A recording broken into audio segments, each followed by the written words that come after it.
And now I'd like to introduce our speaker. Our channel today, Barbara Witt, is here with us. And as we do once a month, we hear from our own partners in spirit through Barbara's channeling. She's been channeling for many decades. It sounds like 6 or 5 decades. and if you count that she started at age 13. Singing, writing, yeah. With the automatic writing. Yes, okay. So she's deeply qualified and a member of our church, and a member of our board, and a hardworking volunteer for us on many, many areas. So I turn the podium over to you, and I will note that she's not only going to channel our partners, but take questions for our people on the our friends on the other side about our church. We stick to the subject of our church, however that is us. Well, and just to be clear, I started writing music when I was 13. I didn't start channeling like this. But good morning, everyone. Thanks for having me. I'm going to roll in the meditation into the channel. So if we can all get comfortable, feet on the floor, let's close our eyes and feel in our bodies the water, the beautiful inland sea of Lake Superior is enveloping us in its crystalline healing power. And each of us stand in the center of our own crystal, surrounded by a violet flame. Begin to take notice of your breathing. Breathe intentionally. Breathe in and breathe out.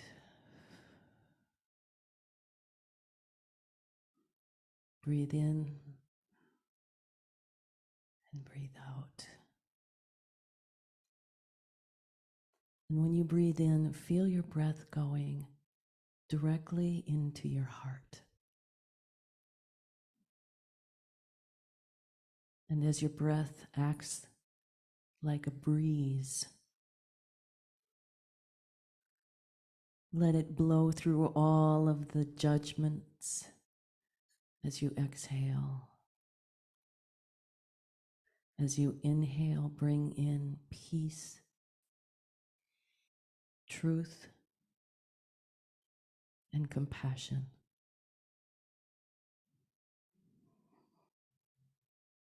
As you exhale, let go of uncertainty, doubt,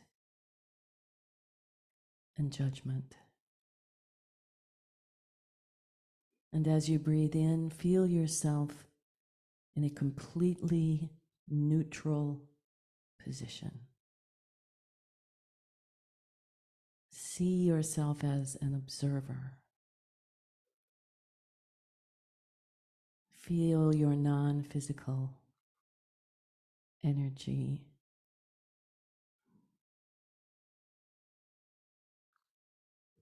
Here I am. I am. I am the way, the truth, the light. I am compassion.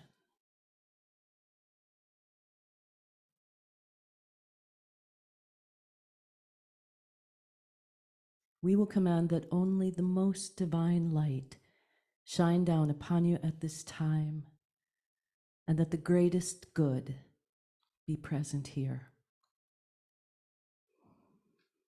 We wish you A beautiful good morning here in this very special place.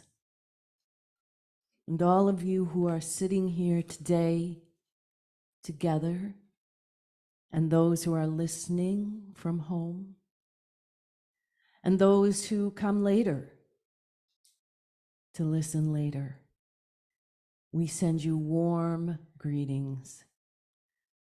And today we come through Barbara to talk a little bit about what is at the heart and soul of this church. And we don't come to talk about this because we think you don't know, but rather there are times when you need to be exalted. You need to have praises sung to you.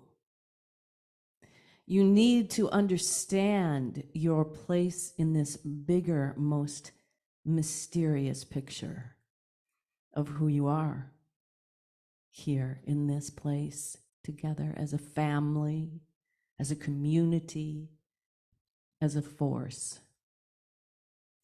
So we're going to go back to the beginning when we were just a group of people who had the same intention, and that was to find God in the way that we understood God.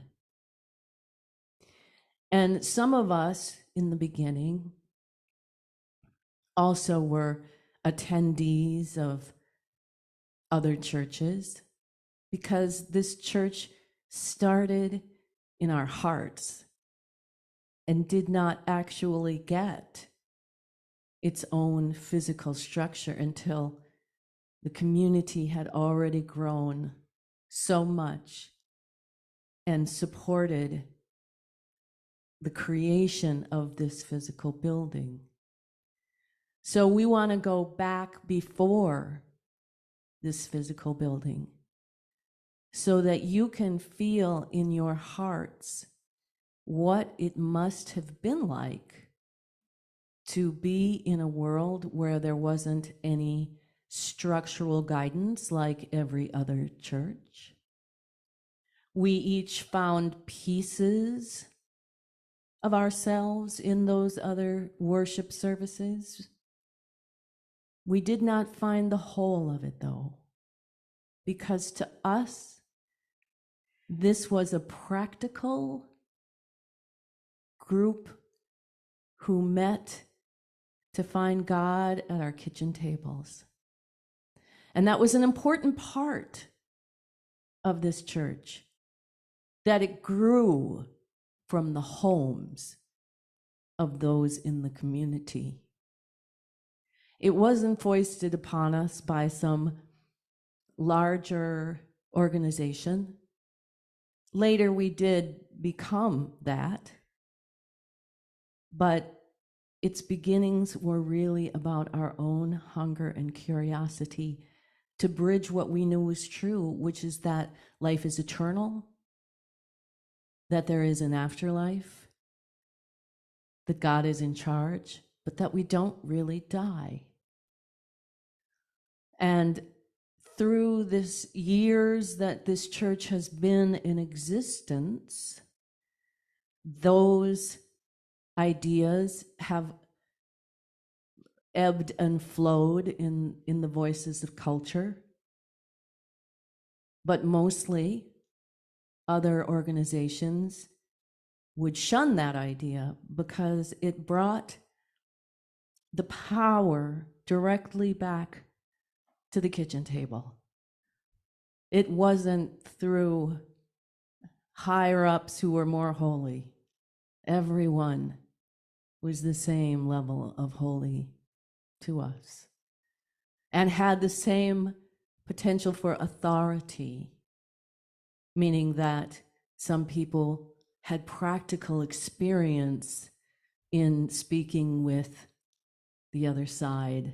Other people did not, but believed and participated But no one within our community ever told us that we could not do this, that somehow it was against God's law, or we were going to fall into some trap, that some evil demon was going to steal our souls.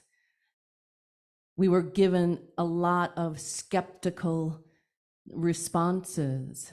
How do you know it's really your loved one? What if it's not the devil in disguise? And we say it was fairly easy to know those we loved. It was fairly easy to know who was evil and who wasn't. Because while we're not saying there is not evil, we didn't find that in our studies. We were constantly surrounded by angelic presences, by those that we've loved, who had passed on into afterlife. We never encountered the devil there, but we encountered the devil walking on the earth. The devil being those who make decisions at the expense of the many for the benefit of the few. And in our day, this was the escalation of war in ways that were hideous to us as our children came home maimed, and some did not come home at all. For us, that was the devil. That was the evil, not what's floating around in the ethers. In fact, we found a presence of angels that was here to support us and love us and give us the faith that what we were doing was meaningful and purposeful. And that's all we needed to know. And this is how you have come here today in August of 2023. If you had told us all those many years ago that we would be able to come back and address you with such clarity and such surety, we would have loved that idea, but not really sure we ever would have been able to imagine the world that you find yourselves in today. And yet we could. And that's why we kept together year after year in a community that fed on what was good for the whole, working for the good of the whole. We wish all of us who are here in this circle in afterlife, who are a part of this community, we wish we could have known more about self-love, because all of us, while individually coming together as a community to give our love, to affirm our love, to come back week after week to be reminded and rooted in God as creator, in song, in testimony and testament. We came back because we loved each other. And that was the beginning of this huge change in human consciousness. And now, what's so important, more important, is that you learn to love yourselves. We wish we could have known how to stop the voices in our own heads that were telling us we weren't good enough or smart enough and we couldn't do this and we couldn't do that. There were so many more restrictions to behavior, particularly for women. But because of all this, because of us coming together year after year, elevating love in our bodies with each other, that's what created the community, which is what created the evolution. So it wouldn't surprise you to know that some of you were back then, that many of us who had these origins and this deep love and commitment reincarnated very purposefully to come back here and be the next leg, the next stage, the next direction of this evolutionary process. And that's why, if you've ever been one of those people who walked through the door and came to a service and felt an extraordinary extraterrestrial connection, something beyond what your mind can explain, that's why. Because you have lifetimes, many of you, that are now merging together as you all in 2023 begin to feel the unity of humanity and the need for unity and humanity on such a much larger scale. Also know that what we want to tell you is self-love. Whatever self-love means to you, to us it means that you don't ever talk to yourself poorly. And yet, how many of you are so willing and quick to say diminishing words to yourself? You're not good enough. You made too many mistakes. And then you get tight in the neck. Maybe you get a headache because you're stressed about all of the little details.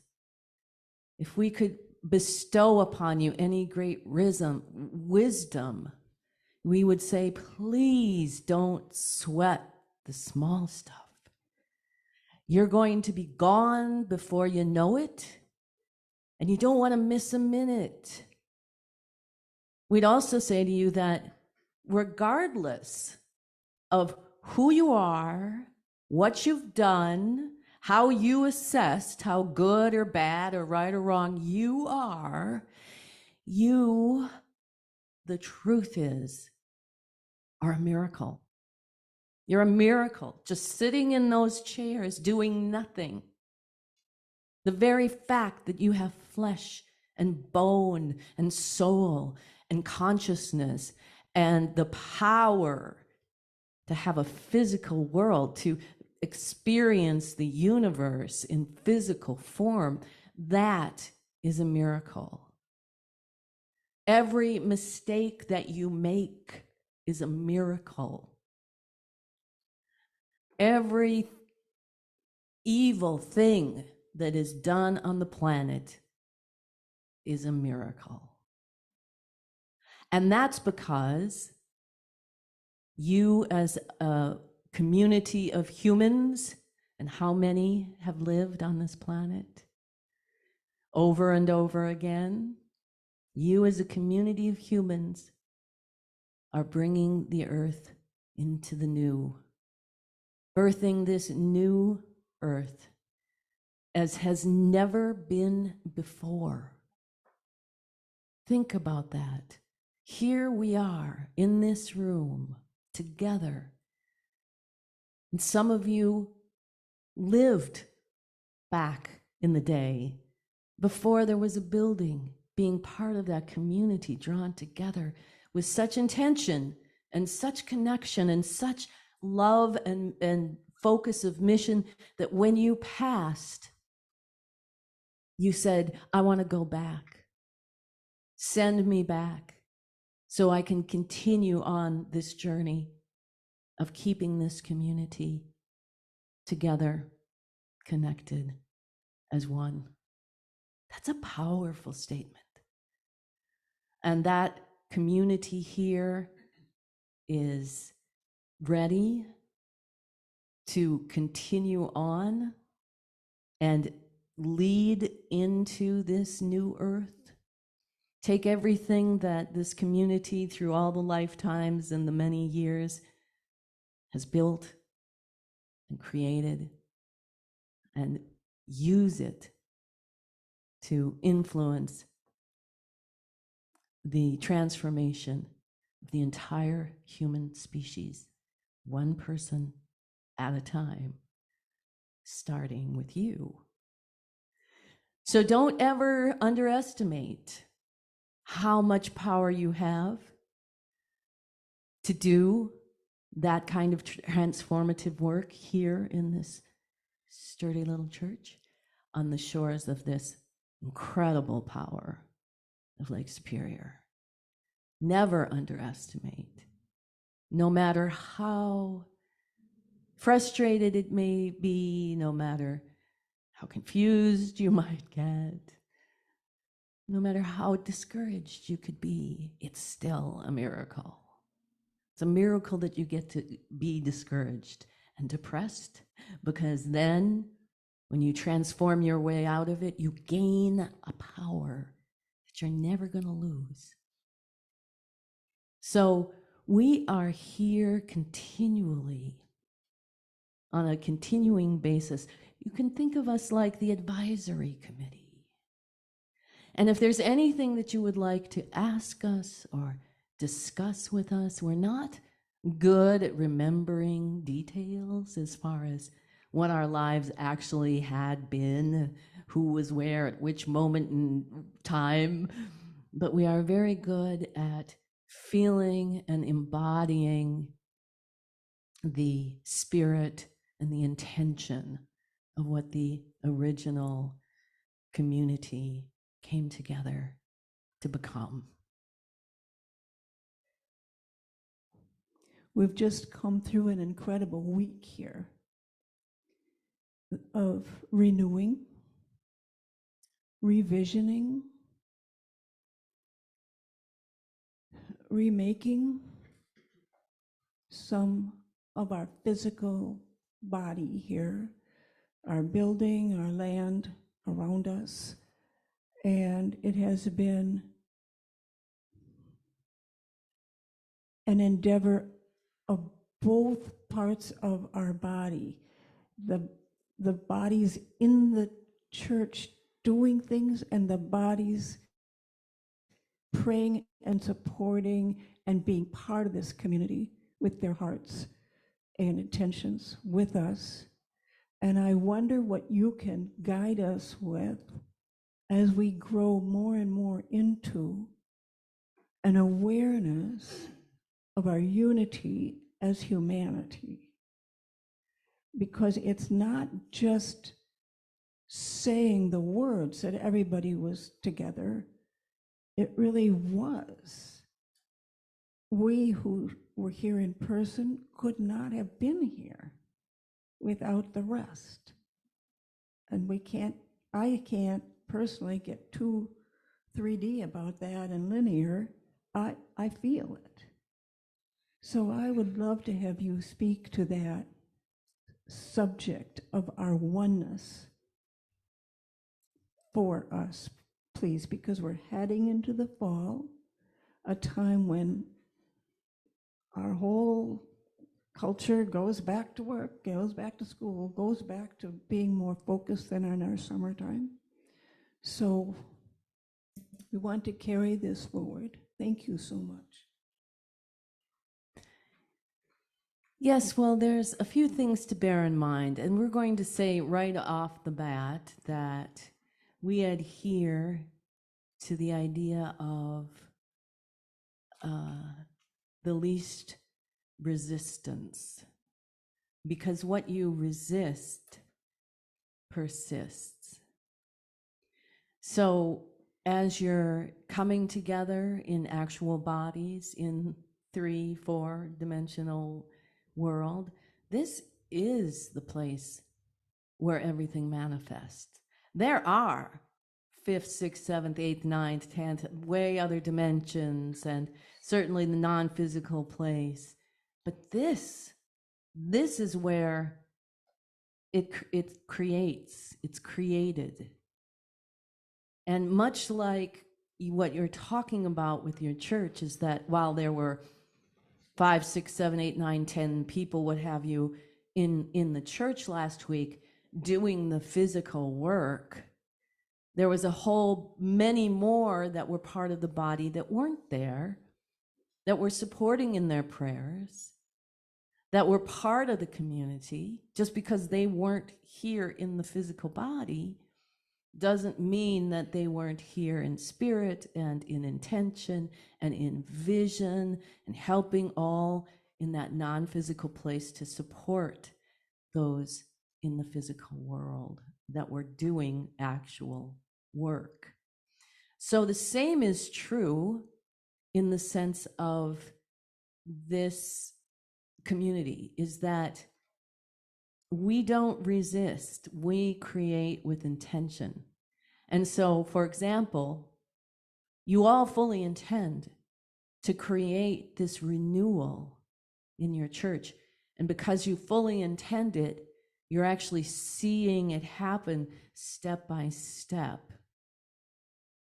And if you were to get discouraged because it wasn't looking like you thought it should, or you're anticipating it has to be, no, you are stepping in the way of the creative process, the divine process of fulfilling your intention that you set. No one out there, it's not like the universe stepped in your way and stopped you. It was all here within you if you do that. If you get discouraged and you start to project that things aren't going to work, or this isn't going to happen, or what are we going to do? All of that energy is creative energy too, and that's you just throwing wrenches right in, left and right into your most beautiful divine intention. And even that's miraculous because it's giving you a chance to overcome that. It's giving you personally a chance to be your own God creator, where you're going to have the awareness that, wait, I'm choosing to have those thoughts and those projections. I'm going to change that. I'm going to transform. I'm going to renew myself. And so we want you to understand the importance of that kind of self-love to the unity of what you're doing. So you could create that you don't make it, that you run out of money, that the church eventually closes, maybe it goes up for sale, it becomes a yoga center or whatever else this body would create, this physical building would hold. Maybe it sits empty. You can create all that. You can. And we don't tell you that because we're predicting anything, or we want you to think, oh my gosh, that's what's going to happen. We tell you that because we don't want you to resist that. We want you to be okay with that. We want you to be on 0 degrees of separation from the source that's within you of compassion, to let go of everything that you think you need to hold on to physically, not because it's all going to be taken away from you, but so that you are free with your creative energy to channel it into what you fully intend to create. So say that, yes, we can create that easily. We can easily create that. We're going to choose not to. We're going to choose renewal. And to do that, what we want you to do is open up to the greater community. So yes, you have to see yourselves as this community, and as this community, you are serving this community. But this community then needs to turn and serve the world as well. Just like you as an individual, You can sit home and do nothing, not make anything better, not go be creative. You can live a long life not doing that, and then you can pass away without having really consciously, intentionally contributed to society or culture or anything that's needs around you. And even that's a miracle. So you see, there's kind of no way to lose here. There's nothing that you can really do wrong here. It's all such a beautiful dance of great cooperation that's going on between your soul, your human mind, which really is where all the trouble lies, really, is in that mind. All the rest of you, that flowing emotion attached to compassion, the powerful piece of intuition that's a part of your mechanism, all of that is operating just beautifully. But this church needs to open up to serve the community as well, and not just who you are. We would advise that you see this as an attraction, that you're not going out to try to sell yourselves to people, but that your community and your energy is going to attract those who are on that same path, just like we did all those many years ago when we were just a small kitchen table community. And one of us would have a friend who would hear about what we were doing. Oh, and they wanted to know. They wanted to come. That was a joyful time. That's how we started to grow. But we could never go out and recruit people as if that was going to be the way to grow our community, because most of the time people shunned us and told us we were blasphemous and crazy, and we didn't talk about it all that much. You're in a new time where if you create opportunities to have this light shine where it can be seen, then you can attract those people. And you know that's how it works. So that is a sense of unity, that you're all united behind this idea that you can create what it is that you want. You need to start with self-love. Are there any more questions? Have we said too much? We're going to close the channel by saying thank you, thank you, thank you. The joy that comes from being a part of this continuum is hard to describe in words. And we are satisfied in knowing that one day, when you also shed your body, that you will know this joy. You will know this incredible joy of being able to see from this crow's nest that afterlife affords us, and that we can communicate, that we can talk again. The joy knows no bounds. So thank you. And don't forget to watch and be amazed. Namaste.